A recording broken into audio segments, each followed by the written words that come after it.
Welcome back. So, we're now in the part of the course where we're talking about active matter. That's really the topic. But in order to get there, we have to think about field theory. And in the last vignette, I talked about field theory writ large. And it was beautiful and fun.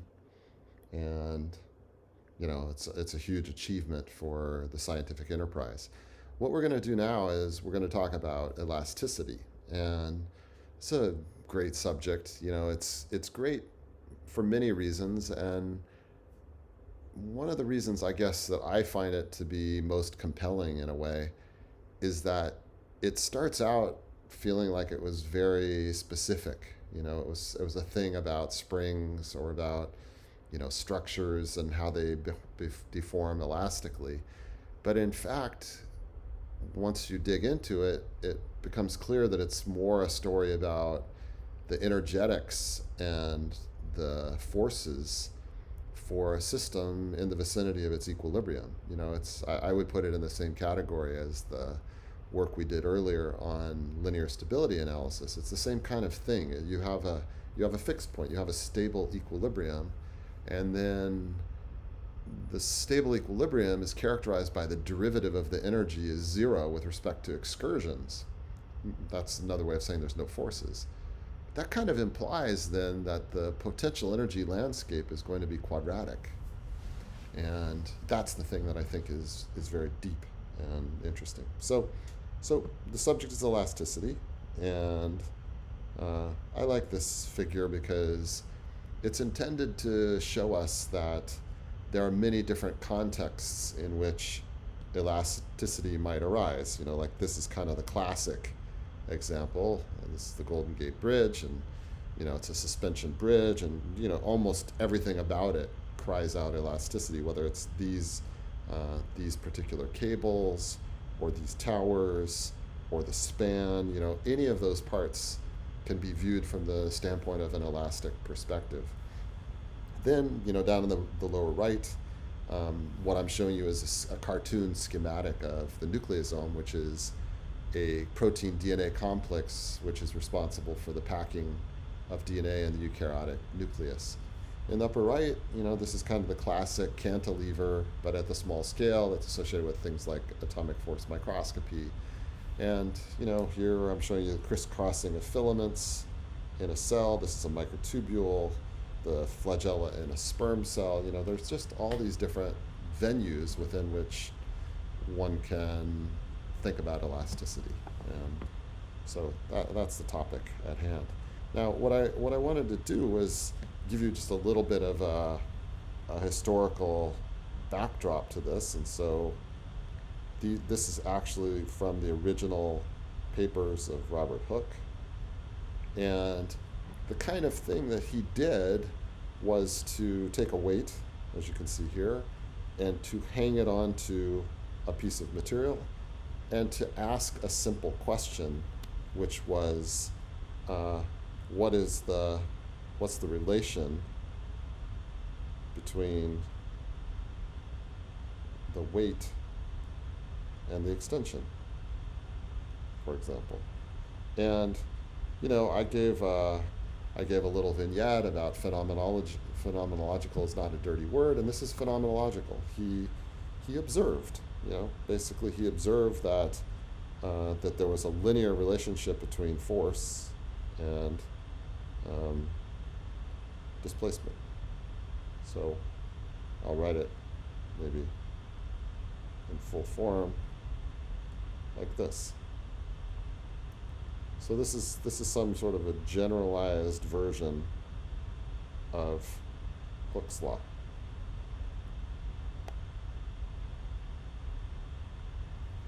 And it basically it's cut from the same mold as those relationships between flux on the one hand and degree of disequilibrium that we also talked about earlier. So sort of linear response is the way you might put it. And sometimes in biology we might talk about a dose-response curve, but that's what this is. This is a dose-response. The dose is the force and the response is the displacement. And often dose response curves over some regime are going to be linear. So that's the case here. And you can see here that he looked at various geometries. He looked at torsional pendula and things like this. And at the end of the day, always came back to this basic idea of a linear relationship between force and displacement. So fine. So what I want to do first is I want to start out with what I'll call a zero-dimensional example. So so here is my so-called zero-dimensional example, and what I want to do is I want to balance the forces. So I could sum all the forces, F sub I, and that should be equal to 0 if we're going to have an equilibrium.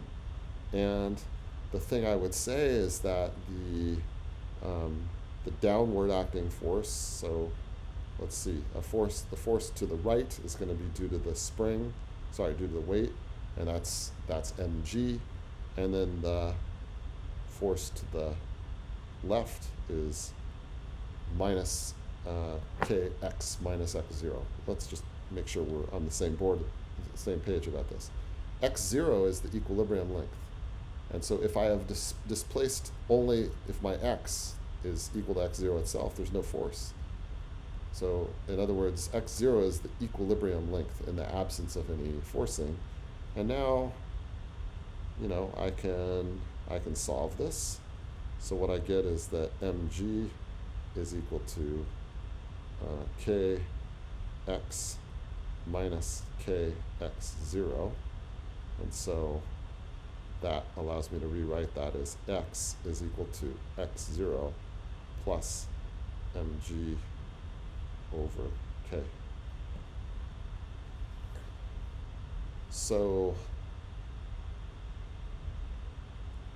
yeah, what do we take away from this? Well, the displacement from the equilibrium is going to be larger. The larger is the mass or the force applied.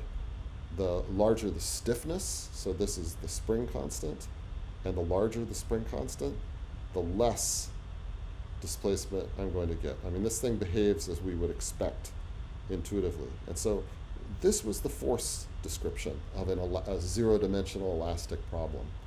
I can also rewrite it in the language of energy. So I'm going to say we could equally as well write this in energy language. And let's try that out. So I'm going to write energy as a function of x. I'm going to have the load, the hanging weight. So this I will refer to generically as the potential energy of the loading device.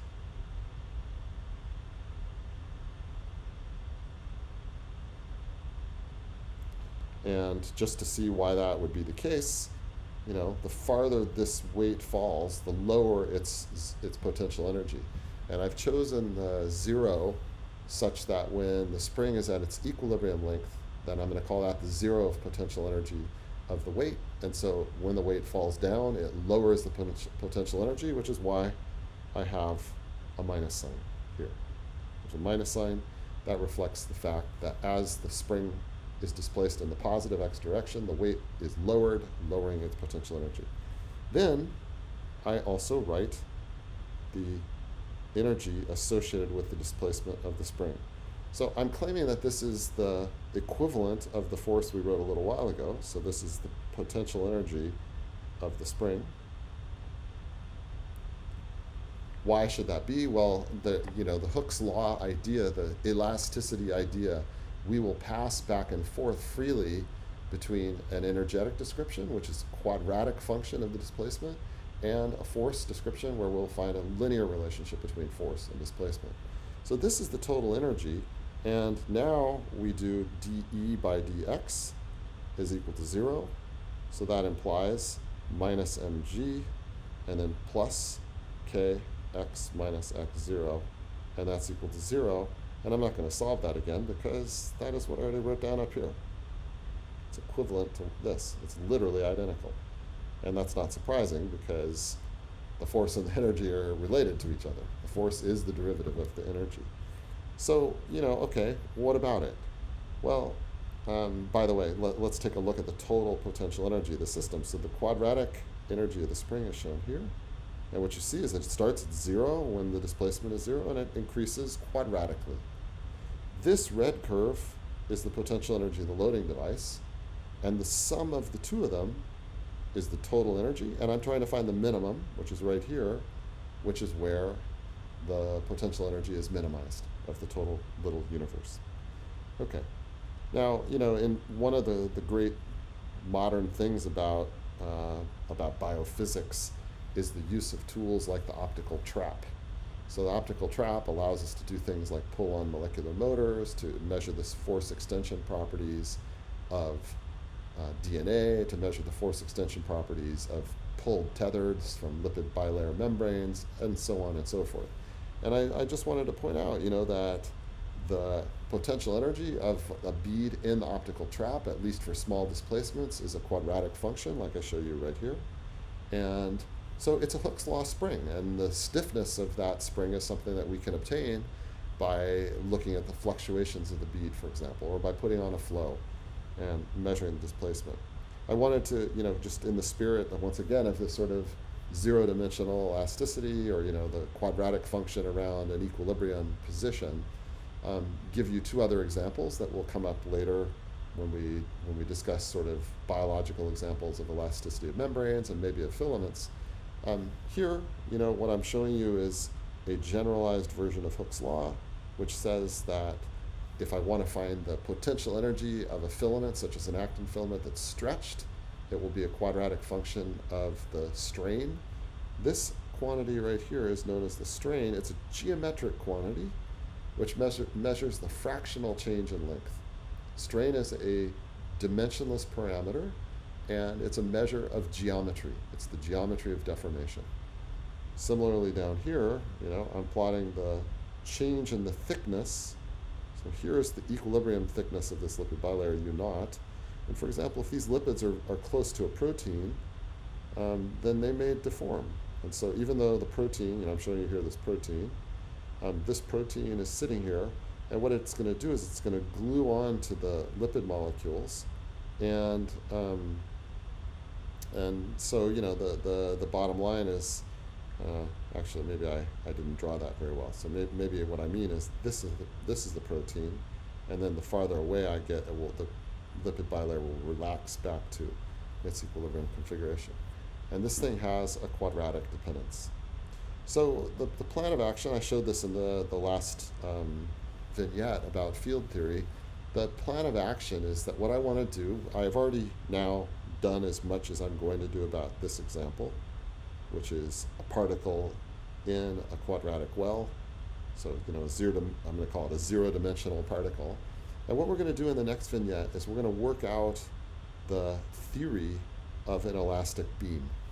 We're going to ask ourselves the question, what is the force it takes to bend a one-dimensional beam into some configuration, or what is the energy associated with that bending? And what we'll find is that it's a quadratic function of the curvature, where the curvature is basically 1 over the, let me show you an example.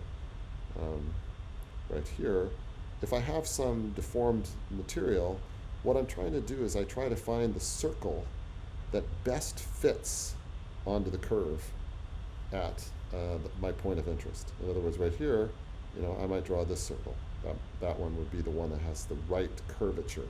So 1 over the radius of curvature of the circle that kisses our curve tells us the local radius of curvature at that point. So that's the sort of thing that we're going to be interested in. And we'll use this to think about a cool problem in the structures that are found within living organisms, in particular about gut folding, as I alluded to in an earlier vignette. So I think what I wanted to accomplish here was just to give you a little bit of the historical backdrop to elasticity, and to work it out in the case of a particle in a quadratic well, or a mass spring system. And just to summarize, we said that the force was equal to minus kx. We said that the energy is equal to 1/2 kx squared, And what we're going to do is we're going to generalize, this stuff to the one-dimensional, two-dimensional, and three-dimensional settings, which will be of interest for a variety of biological problems. So that's what I have on this topic for now.